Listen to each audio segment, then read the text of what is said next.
Jesus, she screamed. My baby! My baby is in the taxi! I forgot my baby in the taxi.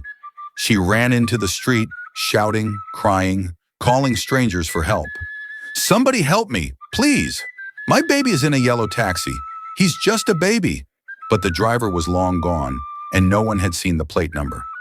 Now her cries echoed through the streets of Lagos, and everyone was calling her the most careless mother in Africa. But was she really? Or was this the moment that would change everything? In the quiet village of Umudum, there lived a young woman named Mercy. She was just 26 years old, full of life, laughter, and beauty. Mercy had smooth brown skin, curvy hips that made heads turn, and a charming smile that could melt any heart. But behind that attractive appearance was a girl who never took anything seriously. She was the kind of person who would misplace her slippers and laugh about it, even when the sun was scorching the earth. People in the village often shook their heads, calling her that forgetful girl.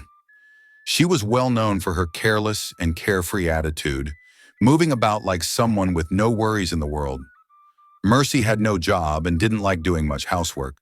She would spend her days walking from one compound to another, gossiping, giggling, and admiring herself in people's mirrors.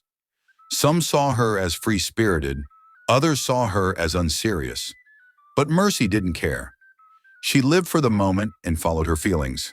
She always dressed in short skirts and tight tops, proudly flaunting her figure, causing many village boys to drool and some wives to complain. One sunny day, a young, wealthy man named Austin came into the village. He had returned from Lagos for a short visit to check on his aging mother and to donate to the village church. Tall, light-skinned, and always in clean clothes, Austin stood out. His presence caused a buzz among the villagers, especially the young ladies. Mercy, of course, was the first to notice him. Her eyes followed him wherever he went, and as expected, she found a way to be noticed. She wore her tightest dress and walked past Austin's compound 5 times in one day, pretending to fetch water. Austin noticed her too. Despite his busy visit, he found himself smiling at the sight of her. Her playful attitude, soft voice, and boldness caught his attention. One evening, their eyes locked, and that was the beginning of something unexpected. Something that would change Mercy's life forever. Austin had always been the quiet, focused type. A successful businessman in Lagos, he had little time for romance, but something about Mercy's bold charm made him laugh like a village boy again. Every time he stepped outside his mother's compound, Mercy somehow appeared. She would wave, flash a wide smile, and start a light conversation. Though Austin tried to stay focused on his purpose in the village, Mercy's presence became difficult to ignore. One evening, Mercy showed up at the local football field, where Austin had gone to watch the village boys play. She was wearing a bright yellow dress that hugged her figure. She carried 2 bottles of malt and a sachet of groundnut, claiming it was just small refreshment. Austin laughed and accepted the gift, and they sat on a bench watching the game together. The chemistry was real. Mercy, in her usual cheerful way, made him laugh, and Austin for once felt relaxed. Later that night, he walked her home. The moon was bright, and the village was quiet.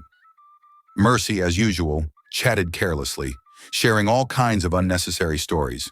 But Austin didn't mind. When they reached her compound, they stood at the gate talking for a long time.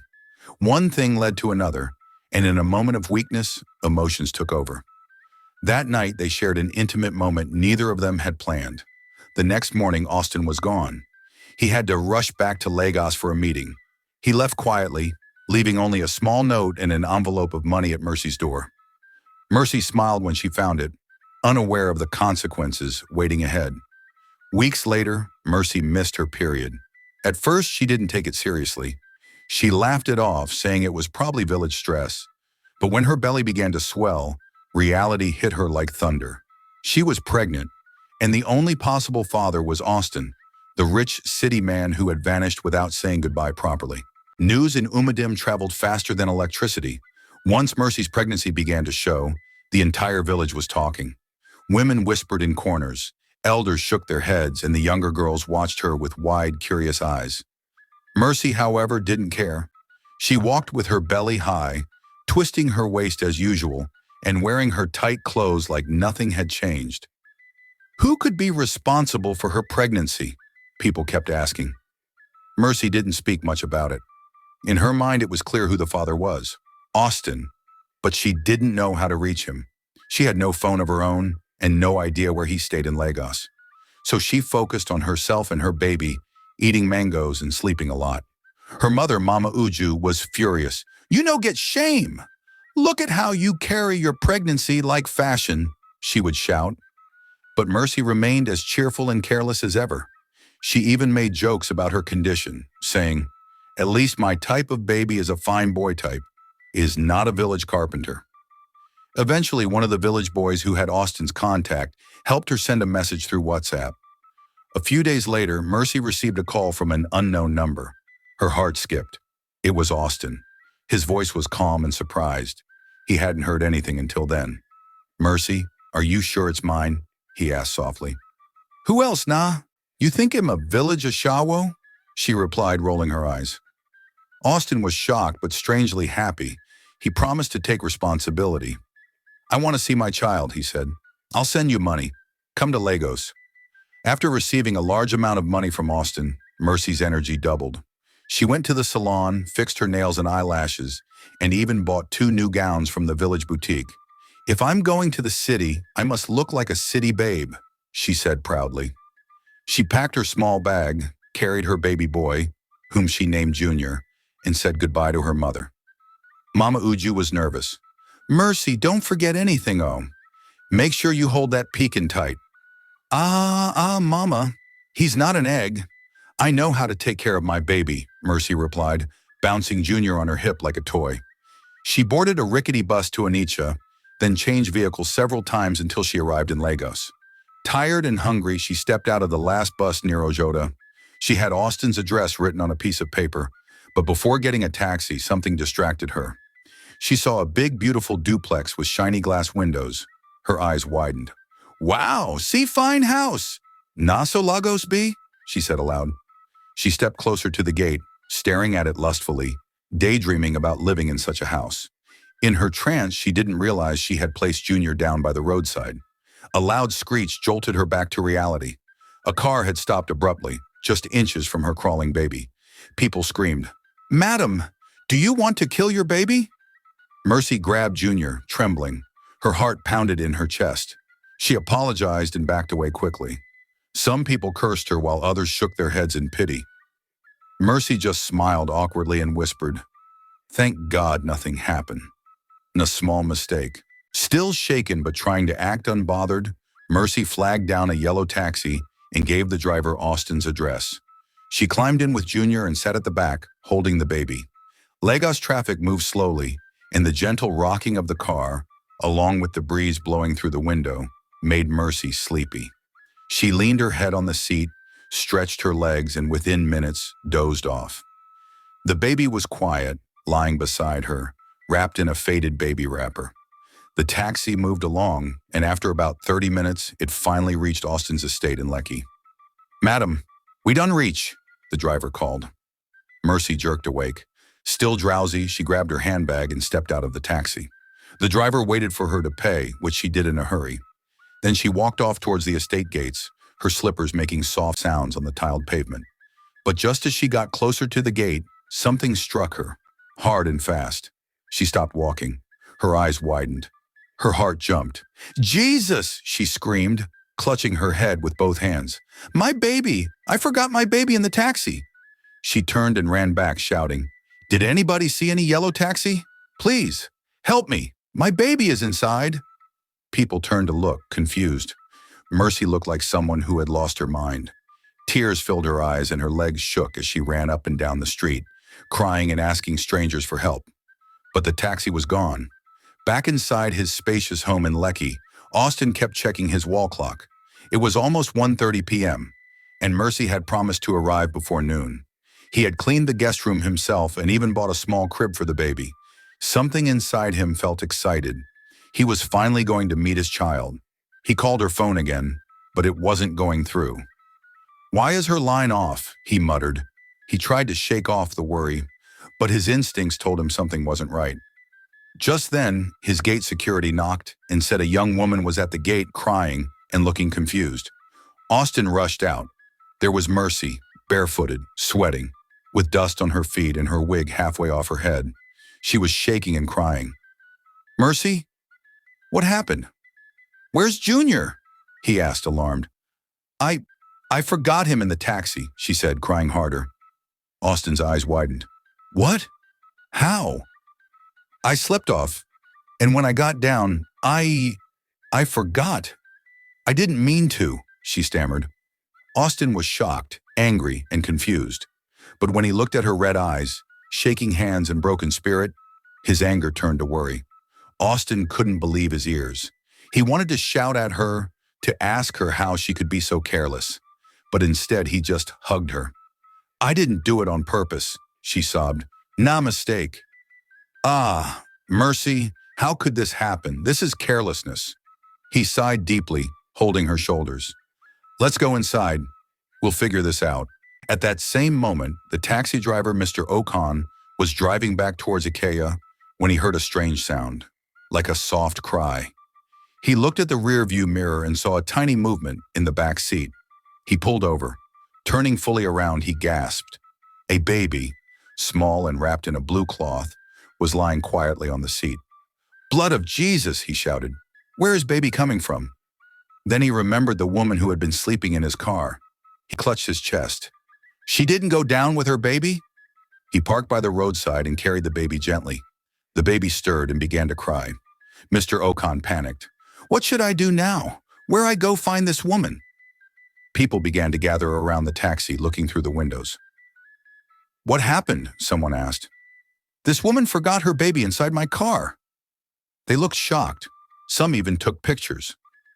One woman said, "Driver, better carry that baby to the police station." But Mr. Ocon shook his head. "No, I will try find her first. I can't just hand this baby over like that." He looked down at the baby, who had now calmed down. "Don't worry, small man. We will find your mama." Inside Austin's house, Mercy was pacing up and down, still crying. Her makeup had smeared, and her hands kept shaking. "I have killed my baby. I can't live again," she kept saying. Austin, though worried sick, tried to calm her. "Relax. The driver might find the baby. If he's a good man, he'll look for us." "But I don't even know his name. I didn't even look at plate number," Mercy cried louder. Austin grabbed his car keys. "Let's go to the police station and report it. Maybe the driver will do the same." They got into his SUV and drove to the nearest police post. Mercy narrated the story while the officers took notes. One of them asked, "Madam, you didn't even have any detail of the taxi?" "I never planned to forget the baby," she snapped, frustrated. The officer shook his head. "We will put out notice to nearby stations. Maybe someone will bring back the baby." Austin also shared the story on Twitter and Instagram, describing the baby and the location where Mercy had entered the taxi. "If anyone sees a yellow taxi driver with a forgotten baby boy, please contact me. Reward guaranteed," he added. The post went viral in minutes. Nigerians are fast. Mr. Ocon had parked under a mango tree, trying to calm the crying baby. He had bought baby milk from a nearby pharmacy and was feeding the child slowly with a bottle. Some good Samaritans helped him, while others took more photos. Then a young man approached him, phone in hand. "Oga, is this you?" he asked, showing him Austin's viral post. The driver looked closely. His eyes widened. "Nah, the same baby." The man smiled. "They are looking for you. The man that posted it said his name is Austin. His number's there. Call him right away." Mr. Ocon quickly dialed the number. Austin picked up immediately. "Hello. Oga, am a taxi driver. I carried one woman that forgot her baby in my car." Austin nearly jumped. "You found him?" "Yes, sir. The baby day with me. Safe and fine. Please send your location. I'm on my way now." Mercy screamed with joy in the background when Austin broke the news. "Thank you, Jesus!" An hour later, Austin's car screeched to a halt at the exact spot Mr. Ocon shared. Mercy leapt out before the car fully stopped. Her eyes scanned the area until she saw the baby in the driver's arms. "Junior!" she screamed, running forward like a mad woman. She snatched the baby, hugging him tightly as tears poured down her cheeks. "Ooh, my baby! My son! I will never sleep in a taxi ever again. The driver smiled gently. Madam, please, next time hold your baby very well. Don't do this mistake next time.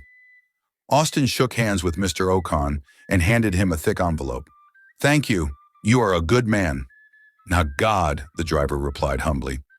As they drove back home, Mercy held Junior close and whispered over and over again, I go change, I swear.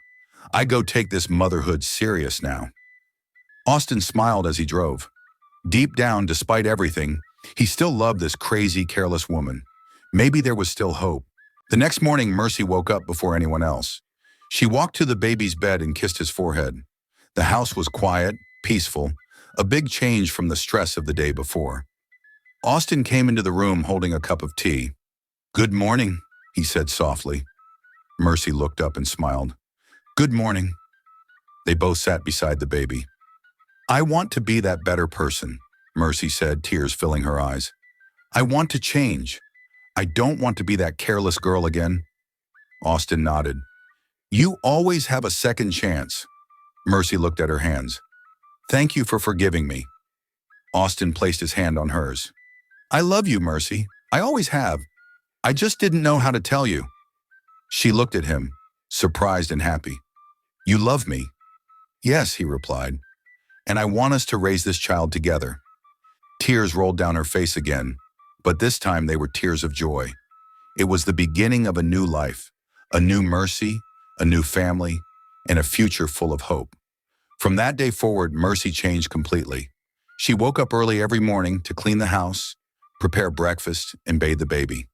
She started reading books about motherhood and baby care. She also asked questions from neighbors and nurses at the nearby health center. Austin noticed the change. He didn't have to tell her what to do anymore. She was now responsible, organized, and careful. Mercy even stopped spending too much time on her appearance and focused more on her child. Sometimes she would sit alone, thinking about how foolish she used to be, walking carelessly in the village, forgetting simple things, living like life had no direction. I was lucky, she said one day, holding her baby tightly. God gave me a second chance. I won't waste it. Austin encouraged her every step of the way. He helped her learn new things, introduced her to good people, and even hired a tutor to help improve her English together. They became a strong team. After a few weeks, Austin took Mercy and the baby to meet his parents. They lived in a big family house in Ikoyi, and Mercy was very nervous. Don't worry, Austin told her. Just be yourself. Austin's parents welcomed them warmly. His mother carried the baby and said, He has Austin's eyes. They asked Mercy a few questions about her background and her plans for the future. Mercy answered honestly and respectfully. She told them she had made many mistakes in the past but was ready to grow and become a better woman. Austin's father nodded. We all make mistakes. What matters is that you've learned from them. After lunch, they took family pictures in the garden. Mercy couldn't stop smiling. I never believed I would be in a family like this, she whispered to Austin. You deserve it, he replied. One sunny Saturday afternoon, Austin invited a few friends and family over for a small celebration. Mercy thought it was just a housewarming party. She wore a simple yellow gown, and the baby wore a blue outfit. Everyone admired how beautiful and healthy the child looked. As they sat in the garden, music playing softly in the background, Austin stood up and asked for everyone's attention. Thank you all for coming. There's something I want to do today. Something special. He turned to Mercy and knelt down on one knee. Mercy gasped. Austin, I want to spend the rest of my life with you. Will you marry me, Mercy? Tears filled her eyes. She nodded quickly. Yes, yes. Everyone clapped and cheered. The baby in Mercy's arms smiled as if he understood what just happened. It was the happiest day of her life. Months passed, and Mercy became more confident as a mother and a woman. She joined a women's group in the community and began sharing her story. She told other young women about the dangers of carelessness and how motherhood had changed her life. Many listened and clapped. Some cried. I used to be the girl who forgot her baby in a taxi, she said, but today I am a proud mother and fiancée to a good man. She also started taking online classes with Austin's help. She wanted to open a small baby care store in Lagos, selling baby food, clothes, and items for new mothers. Austin supported her dream fully. Anything you want to do, I'll help you, he said. Her growth made everyone proud, especially her mother back in the village, who often called and said, Mercy, I am proud of you, my daughter. One peaceful evening, Mercy stood on the balcony of their new home in Lagos. She looked out at the city lights, holding her son close to her chest.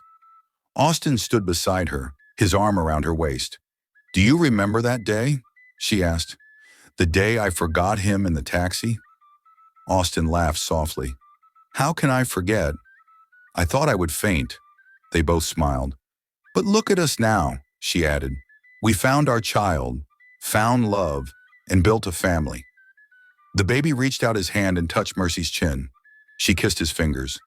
I'll never be careless again, she whispered. Not with you, not with our child, not with our future. Austin nodded. You've become the woman I always believed you could be. The night was calm, filled with hope and laughter. The past was behind them. The future was bright. And the careless mother? She was no longer careless. She had found her way through love, motherhood, and second chances. Mercy's journey from a carefree village girl to a more responsible mother in the bustling city of Lagos teaches us that no one is perfect. But with love, patience, and the right support, people can change. Her transformation didn't happen overnight, but through a series of challenges and realizations. She learned that being a parent is not just about giving birth, but about being present, alert, and intentional every single day. Austin's unwavering love and Mama Uju's firm guidance played a major role in Mercy's redemption, reminding us of the importance of family and second chances. Most importantly, the actions of the kind taxi driver, Mr. Okan, show that goodness still exists in society. In a world where many would have exploited the situation, he chose to protect and reunite a mother and her child, proving that integrity and compassion are priceless virtues. If you enjoyed this heartwarming tale and learned something valuable from Mercy's journey, don't forget to like, share, and subscribe to Magical African Tales, your home for unforgettable African stories filled with lessons, drama, humor, and love.